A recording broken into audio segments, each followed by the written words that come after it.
Jadi semua kenikmatan yang ada di dunia hanya nikmat ketika sampai mulut sudah. Selebihnya udah nggak nikmat.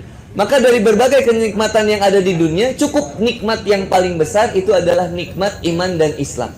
Tidak ada kenikmatan yang paling besar dari kecuali nikmat hidayah. Ini kenapa kita ngumpul di sini, kan ada nikmat hidayah. Kalau bukan dari kehendak dari Allah, nggak mungkin kita bisa ngumpul di sini. Kalau bukan dari kemudian perantara dari Allah Subhanahu wa Ta'ala, Allah melembutkan hati kita, susah kita buat melangkah ke sini. Maka cukup nikmat yang paling besar yang kita rasakan adalah nikmat iman dan Islam. Hari ini dunia itu begitu nyata, akhirat hanya cerita. Tapi nanti ketika sudah meninggal, kematian datang ke diri kita, maka akhirat menjadi nyata, dunia cuma cerita. Dunia cuma selewat gitu aja, Bunda. Kayak orang yang ngelewat kopi terak, saya ngelihat, balik lagi, berangkat. Seperti itu dunia, cuma selewat, biasa aja. Coba Bunda makan, berapa lama makanan bertahan dalam kenikmatan tubuh Bunda? Berapa lama minuman terasa manis dalam lidah kita? Misalkan Kang Boni minum ini.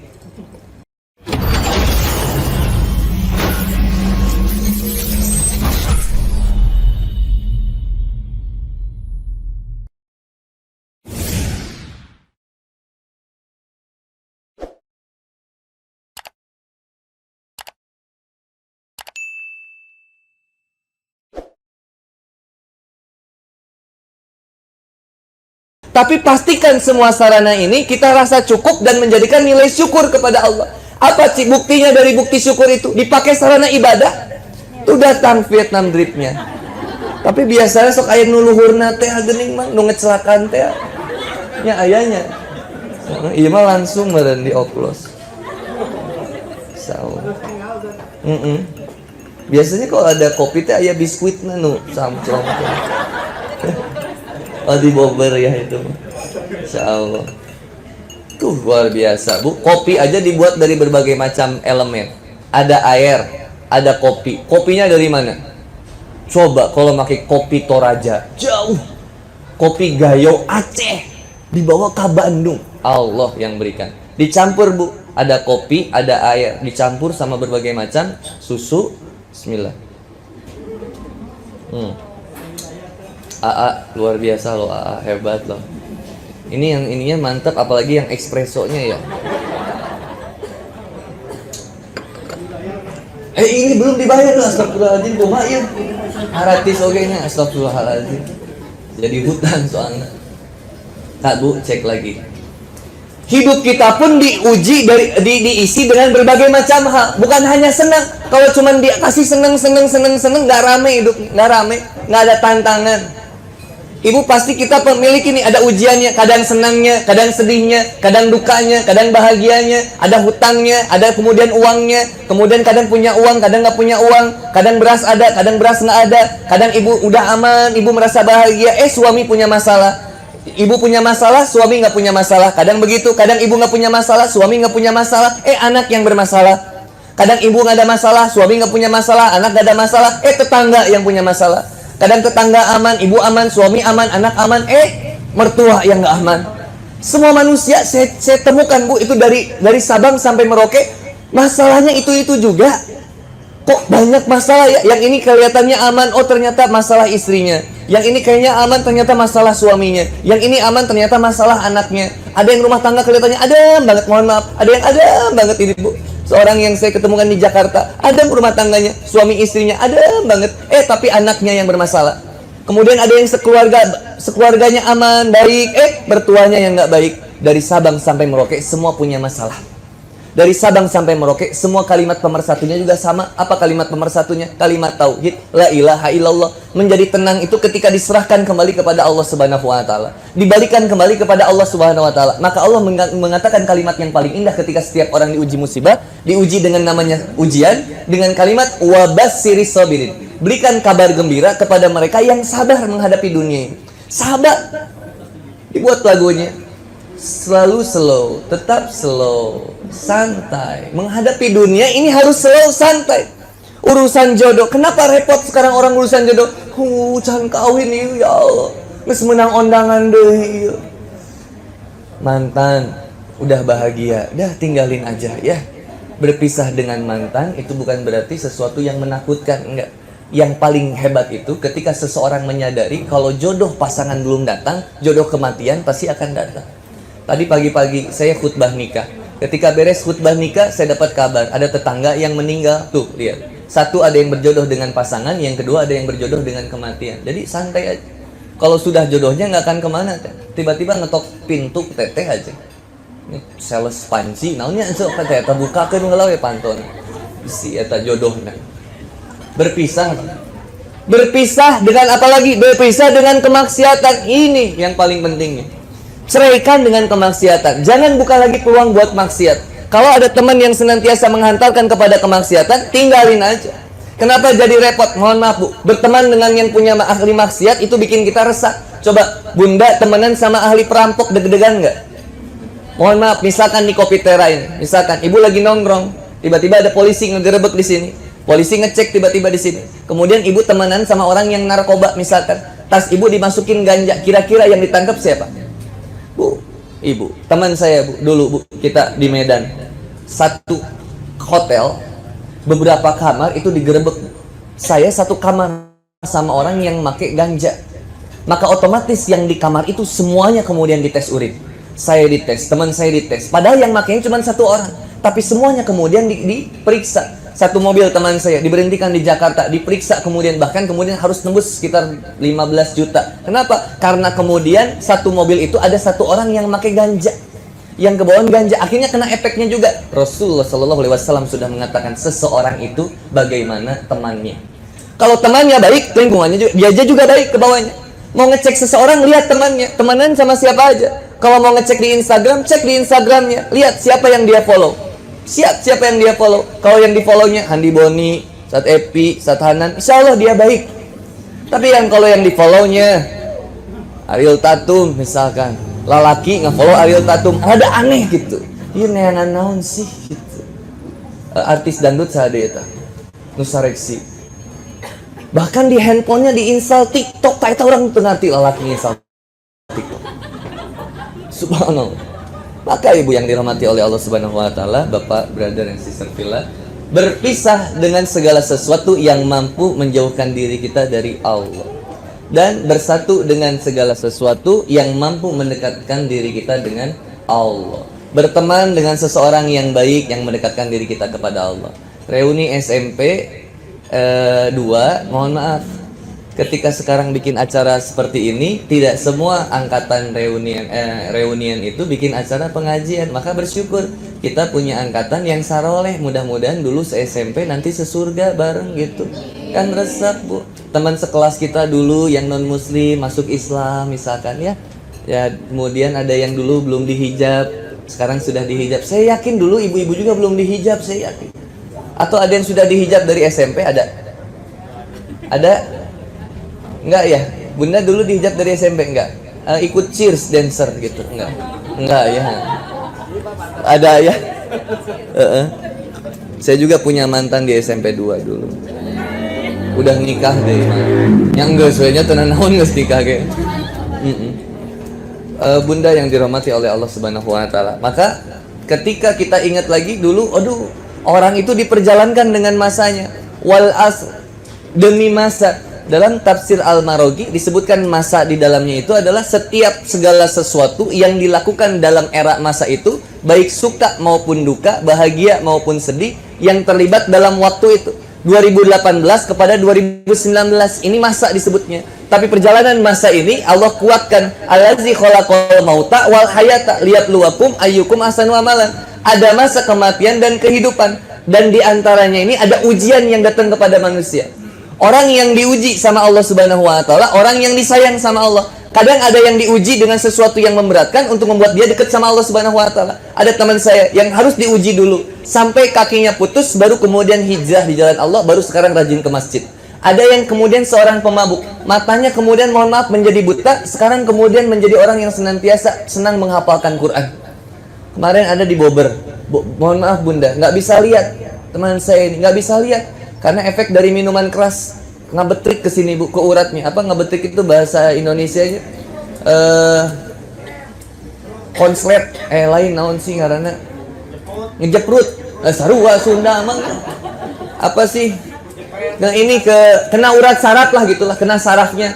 Saraf matanya kena, maka kemudian menjadi buta permanen bunda. Ketika bangun dia nggak bisa ngelihat apa-apa lagi. Apa yang kemudian terjadi kepada beliau? Masya Allah, dia datang ke Bobber dengan senyum yang paling indah. Dia datang ke kajian Kang Boni di Bobber Cafe dan saya perhatikan beliau. Waktu awal saya belum tahu beliau itu tidak bisa melihat. Maka saya katakan dalam diri saya, ijel mas sombong pisan. Kecenah rek ngadengin tausiah tapi tungkul we hayo. Nimbung ningali urang gitu. Ternyata begitu beres ya Allah, ternyata dia tidak bisa melihat. Tapi Masya Allah, apa ungkapan beliau? Senyum yang paling indah dia katakan, Kak Ustadz, Alhamdulillah, sekarang saya nggak bisa melihat, artinya Allah cabut potensi yang ada dalam diri saya agar saya tidak banyak bermaksiat kepada Allah. Sekarang ketika saya buta, saya lebih bersyukur kepada Allah, dan saya lebih sering ke masjid, dan saya lebih sering hafalkan Quran, Ustadz. Ustadz, kira-kira apakah dengan saya buta hari ini, Allah akan menggugurkan dosa-dosa saya zaman dulu yang sering dipakai maksiat mata saya? Mohon maaf bunda dan ayah yang dirahmati oleh Allah Subhanahu wa taala, brother and sister fillah. Allah berikan potensi mata buat ibadah. Allah berikan potensi telinga buat ibadah. Allah berikan potensi lisan buat ibadah. Kita bisa ngomong A, B, C, D sampai Z. Dirangkai kata-kata dengan indah, semuanya buat ibadah. Ketika sesuatu itu tidak dilakukan dengan ibadah, ada yang salah dari lisan kita, ada yang salah dari mata kita, pasti nggak akan nyaman. Di mana ada orang lihat film bokep itu nyaman? Nggak ada. Maaf. Film porno kagok lah baik tadi nggak bokep. Sok ada orang yang nyaman? Nggak ada. Orang yang nonton film porno itu diam-diam, cicing-cicing, kadang mau handphone ke kamar mandi. Like now, coba lalaki mau handphone ke kamar mandi. Tapi keakhirnya, ngajorowok batu. Wah, kunaon mang? Handphone abus kabak, lebok cukuran guys. Like now mau handphone ke kamar mandi sih, tinggalin aja. Bahkan ada segala sesuatu yang kemudian ketika Allah sayang sama dirinya, Allah cabut supaya apa? Nggak banyak maksiat lagi di sana. Berapa sering kita diingetin sama Allah? Kasih sariawan, dikasih sakit gigi, dikasih kemudian apa namanya kapalitek. Kapalitek itu apa? Keseleo. So ada yang keseleo. Wanita paling sering sariawan. Kalau nggak sakit gigi, pokoknya yang berkaitan dengan mulut wanita paling sering. Kenapa? Iya, dosalnya banyak dari sini bunda. Kadang pacetrok huntu, kadang gitu bunda. Kadang gigi nutup, ini apa sih, dinding bibir kegigit berdarah. Ada yang kemudian, insya Allah mudah-mudahan dapat hidayah ya. Yang nanti mah gegeberannya ke surga insya Allah ya. Jangan pernah membuat keadaan menjadi kemudian merusak hati kita, nggak boleh. Ada orang ngelewat, terus kita bilang, sing labu, nggak boleh. Apalagi sampai ngomong ke mun labu orang joget rek naon batur cilaka ente joget kan nyambung ya. Dan ketika ngelewat biar dapat hidayah insyaallah ya, insyaallah. Jangan sampai kita ketika sudah hijrah merasa paling suci, nggak boleh. Ketika kita mau ke masjid ada lihat orang yang nggak ke masjid kemudian kita bilang tuh tinggal pinaraka we jelema. Jangan, nggak boleh gitu ya. Insyaallah dapat hidayah gitu aja. Balik lagi, semua potensi yang diberikan Allah itu untuk kemudian lebih dekat sama Allah. Mata pengen dilihat supaya lebih, mata dikasih penglihatan supaya lebih dekat sama Allah Subhanahu wa taala. Telinga dikasih ngedengar supaya dikasih kemudian pendengaran yang bikin lebih dekat sama Allah. Cek sekarang, dari setiap potensi yang sudah Allah berikan, mana saja yang masih sering dipakai maksiat? Coba cek lagi. Gak mungkin seseorang itu bisa masuk ke dalam surganya Allah Subhanahu wa taala kalau masih ada potensi tubuh mereka yang masih dipakai maksiat sama Allah, sama dirinya. Mata misalkan, sekarang lihat Ali bin Abi Thalib radhiyallahu anhu mengatakan, bagaimana mungkin kau bisa berbicara tentang keimanan sedangkan engkau tidak bisa menjaga matamu? Luar biasa. Keindikatoran keimanan dilihat dari bagaimana apa yang sering dia lihat. Kalau sering dilihat sesuatu yang baik, maka kemudian itu kemudian menjadikan hatinya pun jadi baik. Maka lihat orang yang senantiasa melihat, semuanya dilihat. Kita melihat mobil, ada kesempatan buat tertarik, yang cenderung pecinta kepada mobil tersebut. Bukankah itu kemudian menjadi potensi untuk kemudian kita cinta sama dunia? Kemudian menghilangkan potensi syukur yang sudah kita miliki saat ini. Punya motor, lihat mobil, lebih suka sama mobil. Motornya dilupakan, motornya nggak disyukurin. Ini masuk orang yang nggak bersyukur. Maka penglihatannya menjadi penglihatan yang menjauhkan dari Allah Subhanahu wa taala. Kalau baiknya gimana Kang? Lihat mobil, dia bersyukur dengan motor, dan dia berharap kepada Allah Subhanahu wa taala. Seandainya saya layak memiliki mobil itu, pasti Allah akan berikan tanpa lama. Nggak akan lama. Tapi kalau belum diberikan, sabar gitu aja. Ada orang yang punya anak, ketika dididik anaknya, Bu mohon maaf, ada nggak seorang ibu yang bunuh anaknya? Ada? Banyak. Ada seorang ibu yang bunuh anaknya? Ada. Ada seorang anak yang bunuh ibunya? Banyak. Ada seorang suami yang bunuh istrinya? Ada. Ada seorang istri yang bunuh suaminya? Ada. Banyakan istri bunuh suami, banyakan suami bunuh istri. Kira-kira kekerasan paling banyak rumah tangga ke istri atau ke suami? Ke istri. Asa jarang ningali lalaki komplain ke polisi. Pak polisi, abdi kekerasan rumah tangga ku istri abdi. Nah, jarang ya. Adanya kalau suami itu melukai. Maka kalau misalkan ada seorang anak muda yang belum menikah, ingat-ingat dulu, mungkin jangan sampai saya kemudian kalau misalkan menikah bisa dibegitukan. Ada seseorang yang, mohon maaf, misalkan sudah punya anak, pengen punya anak lagi, belum dikasih sama Allah, jangan kemudian banyak mengeluh. Jangan-jangan satu anak saja belum disyukuri, masih sering dimarahin kita. Sok budak leutik kadang suka dimarahin terus sama ibunya. Bahkan kadang suka ada anak kemudian main ke masjid. Enak ke masjid, udah anak ke masjid lagi main-main di masjid. Sholatnya main-main misalkan. Kadang suka ada aja jamaah yang bilang, budak teh mun rek ulin mah balik we ulah di masjid. Budak na balik, pas balik teh cekolot nanti, nah budak teh ngan di imah kan itu keluar. Akhirnya di imah henteu, di masjid henteu. Ngelem we akhirnya bunda, coba. Mabok teh geuningan. Biarin saya mabok, Pak. Biarin saya ngelem, Pak. Itu hak saya kan, Pak. Coba bayangkan, anak usia 10 tahun udah bisa mabok bilang begitu. Hak saya, Pak. Ini hak saya mabok. Saya nasihatin teman saya, bro, eureun mabok, bro. Ulah mabok we, bro. Nya hak urang atuh kumaha urang we, ulah nguruskeun hidup urang. Ada orang yang dinasehati balik menasehati agar tidak menasehati, kan aneh. Maaf, kebayang kan? Ada orang yang dinasehati tapi balik menasehati agar dia tidak menasehati dirinya. Padahal sama-sama saling menasehati. Maka lihat, wal innal insana lafil khusr. Seluruh manusia rugi. Semuanya rugi. Kita ini semuanya rugi sebenarnya. Rugi. Apa kata Allah Subhanahu wa taala? Illal ladzina amanu wa amilus sholihat. Kecuali yang beriman dan beramal soleh. Sepaket, ada iman, ada amal. Gimana datangnya iman? Ada ilmu. Di mana mendapatkan ilmu? Dia pergunakan masanya, wal asrnya tadi, masa yang dia miliki untuk belajar. Maka kata Rasulullah SAW, seorang istri, seorang wanita wajib hukumnya dalam mengejar ilmu. Seorang laki-laki wajib hukumnya dalam mengejar ilmu. Apalagi yang namanya laki-laki harus lebih semangat mengejar ilmunya. Ustadz Adi Hidayat datang ke Bandung. Ketika datang ke Bandung, bunda bilang, Ustadz Adi Hidayat, mumpung di Bandung, yuk datang yuk. Mumpung di Bandung. Maka yang dapat ilmunya nggak ada perjuangannya, cuman segitu. Tapi udah alhamdulillah. Tapi kalau misalkan Ustadz Adi Hidayat datang kemudian di Kabupaten Bandung, misalkan di Soreang kemarin, ketika di Soreang, bunda di Gatsu rumahnya, bunda bilang, di mana Ustadz Adi Hidayat? Di Soreang. Terus bunda bilang, jauh. Untuk urusan dunia kadang kita kejar, untuk urusan akhirat males kita ngejar. Sok cek, belajar, kita berapa tahun belajar? Ilmu umum, dari SD, TK, SD, SMP, SMA, kuliah.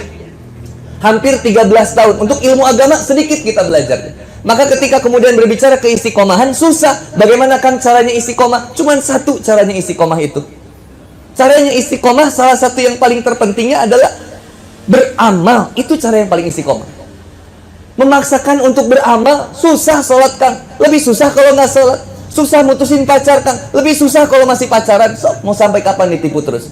Anak muda, mau sampai kapan kita ditipu terus? Bukan kita, teteh semuanya. Kalau yang sudah nikah kan enak. Udah, nikah itu paling nikmat. Yang udah saja pengen lagi biasanya. Dah, luar biasa. Maka ingat ketika kemudian dibalikkan kembali, ada dasar, ada sadar. Dasarnya kalimat tauhid, sadarnya memunculkan taubat. Maka kita akan bertaubat, berkisah berikutnya. Berpisah dengan kemaksiatan, berpisah dengan kenikmatan dunia, berpisah dengan kecintaan dunia, beralih kepada kenikmatan Allah, kemudian nikmat akhirat, balasan dari Allah, paling nikmat. Kita kerja, kita usaha dapat gaji berapa sih? 1 juta, 2 juta, habisnya berapa lama? Sebulan, 2 bulan udah habis. Biasa aja. Kadang kita memandang uang ini terlalu segalanya.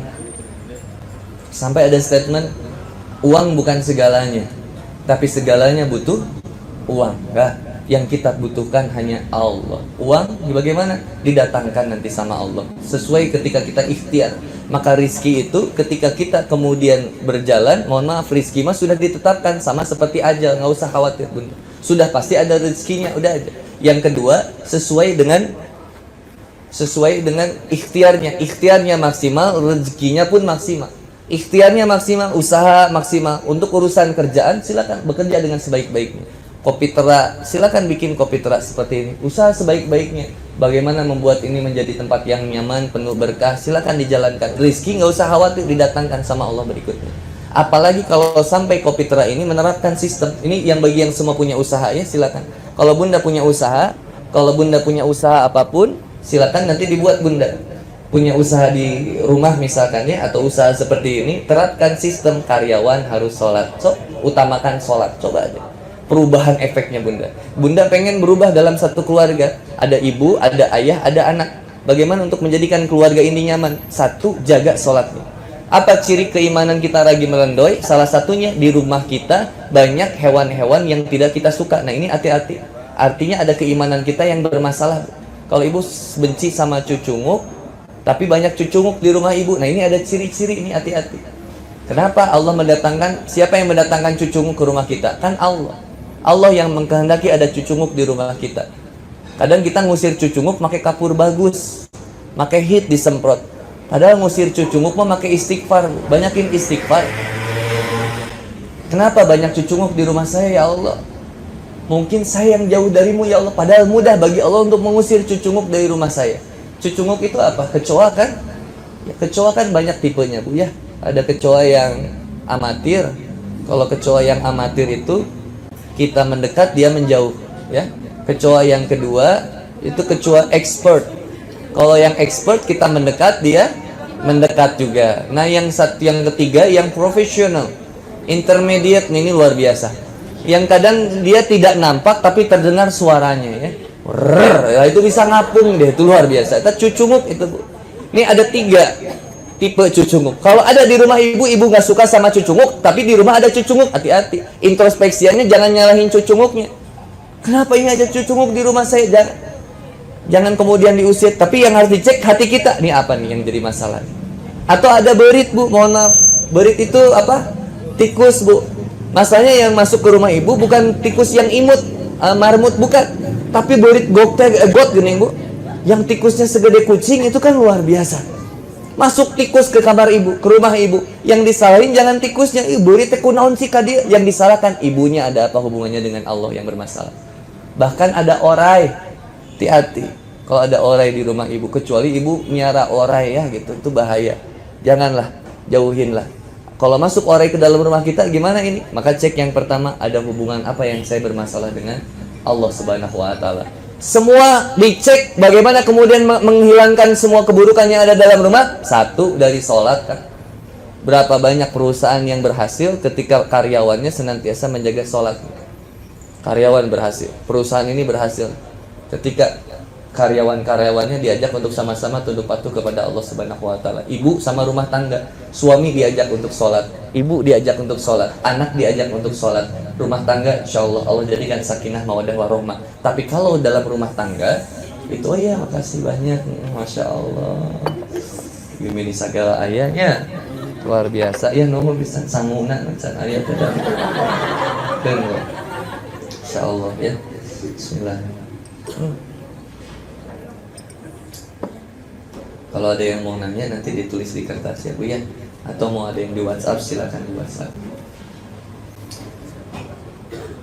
Satu dari sholatnya kemudian berubah, berpisah dengan kemaksiatan, berpisah kepada Allah untuk kemudian memulai pertobatan kita. Dari mana dimulai kisahnya? Dengan kesadaran kita. Saya sadar dahulu pernah bermaksiat, kita sadar dulu pernah jauh dari Allah Subhanahu wa taala. Maka dari sekarang saya mulai lebih banyak untuk berzikir kepada Allah, mulai untuk kemudian melaksanakan sholat. Nah, Quran surat Al-Baqarah ayat 216. Jangan pernah menganggap bahwa sesuatu yang datang kepada diri kita itu sesuatu yang buruk, jangan. Karena sejatinya kita nggak tahu itu buruk buat kita atau tidak sebenarnya. Katakan Allah Subhanahu wa taala dalam Quran surat Al-Baqarah ayat 216, wa asa an takrahu syai'a wa huwa khairul lakum. Bisa jadi, boleh jadi kamu menganggap itu sesuatu yang buruk, padahal kata Allah itu baik bagi. Wa asa an tuhibbu. Bisa jadi kamu berikutnya menganggap sesuatu itu kamu sukai, baik menurutmu, tapi kata Allah belum tentu itu baik menurutmu. Jadi sesuatu yang kita rasakan buruk, jangan lekas kemudian bergegas kita mengatakan ini buruk buat saya. Enggak. Kalau Allah itu maha cinta sama hambanya, pasti Allah selalu ngasih dengan cara yang bagus, nggak mungkin cara yang buruk. Selalu memberikan yang terbaik, meskipun kita pandang itu sesuatu yang buruk, tapi cara pandang kita kadang bermasalah. Kita terlalu banyak suuzon sama Allah. Misalkan ada seorang remaja curhat ke Kang Boni, DM Kang Boni, Kang Boni maaf, Kang gimana solusinya ya Kang ya, aku diputusin sama pacar aku Kang, kita udah pacaran 7 tahun, pacar aku mutusin aku katanya gara-gara datang ke kajian Kang Boni, terus katanya suruh putusin pacar, akhirnya dia mutusin aku pada saat itu juga Kang. Sekarang pertanyaan aku, gimana aku hidup tanpa dirinya Kang? Yang jadi masalah pertanyaan ini adalah, selama ini dia hidup apakah dengan dirinya atau tidak? Enggak. Tapi kenapa sekarang ketika datang dirinya jadi banyak masalah kehidupannya? Bahkan ketika ditinggalkan, putus dari pacar jadi banyak masalah. Biasa aja. Toh dulu juga nggak ada pacar, kita masih seneng-seneng aja. Kadang ada seseorang nggak punya uang jadi masalah. Dulu aja ketika kita dilahirkan nggak ada uang nggak masalah. Curi kue kan gitu. Ketika orok ke ibu dilahirkan, set, nangis atau tertawa? Nangis. Ketika kita dilahirkan, kita menangis, yang lain tertawa bahagia. Tapi ketika kita meninggal, kita tertawa, yang lain menangis. Itu konsep kehidupan yang sederhana. Maka ketika berbicara keimanan, dasar, tauhid, sadar untuk bertaubat, sabar dalam meniti amal, maka perjalanan dunia ini sebenarnya sederhana saja. Cuman sederhana saja. Bahagiakan orang-orang yang ada di sekitar kita. Buat mereka senantiasa mencintai Allah Subhanahu wa Ta'ala. Jangan membuat mereka untuk mencintai kita. Dan biasa aja memandang kehidupan ini. Sayangi anak-anak kita, sayangi teman-teman kita. Kalau ada teman kita yang bermasalah dengan kita, maafin aja lah. Orang yang paling capek di dunia ini adalah orang yang pendendam, capek. Siapa orang yang paling merugi? Orang yang menyebar fitnah, mencaci maki, itu orang yang paling rugi. Siapa orang yang paling bangkrut? Orang yang senantiasa dengki sama orang lain. Dia hobi mengkritik kebahagiaan orang lain. Dan mohon maaf, kalau sudah ada dendam, iri, dengki, fitnah dalam dirinya, ciri hati sudah mati. Apa yang akan berikutnya terjadi ketika hati sudah mati? Sholat pun berani dia tinggalkan. Malas untuk sholat. Cinta, semangat kepada urusan dunia. Diajak beribadah susah, diajak maksiat semangat. Cirinya Bunda. Ciri bagaimana kita sudah cinta dunia Kang? Gampang ngeceknya. Bunda lebih banyak ngeluarin uang buat urusan dunia atau urusan akhirat? Itu aja cek.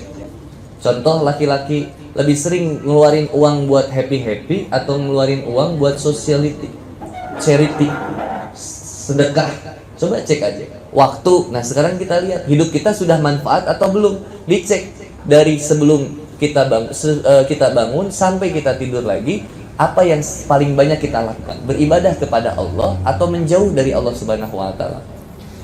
Cek keberkahan kita ini mudah akhir. Dari saya bangun sampai kemudian tertidur lagi, cek aja Bu, dari bangun. Ada seorang bule masuk Islam.